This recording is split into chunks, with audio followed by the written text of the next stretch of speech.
ஒரு மூமினை குறித்து அல்லாஹ் சொல்லும் பொழுது இன்னமல் முக்மினூன் அல்லதீன துக்கிரல்லாஹ வஜிலத்து குலூபஹும், மூமீன்கள் யார் என்றால் அவரிடத்தில் அல்லாஹுவை பற்றி எடுத்து சொல்லப்பட்டால் அவருடைய உள்ளங்கள் நடுங்கும்னு அல்லாஹ் ரப்பல் ஆலமீன் சொல்றான். அச்சத்தால் அவருடைய உள்ளங்கள் நடுங்கும்னு அல்லாஹ் சொல்றான்.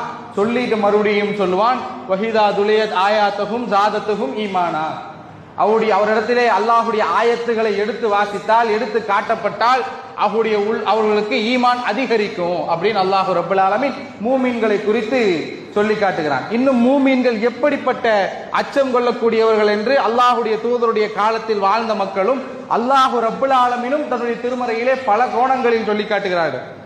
அல்லாஹ் ரப்பல் ஆலமீன் சொல்லி காட்டுவான் மூமினுடைய உள்ளம் குறித்து, இறையற்றவாதியினுடைய உள்ளம் குறித்து அல்லாஹ் ரப்பல் ஆலமீன் சொல்லுவான், நீ இந்த திருமறையை சிந்திக்க வேண்டும், அல்லாஹ்வுடைய அச்சம் வர வேண்டும் என்று சொன்னால் இந்த திருமறை குர்ஆனை சிந்திக்க வேண்டும், என்னுடைய படைப்பை குறித்து நீ சிந்திக்க வேண்டும்.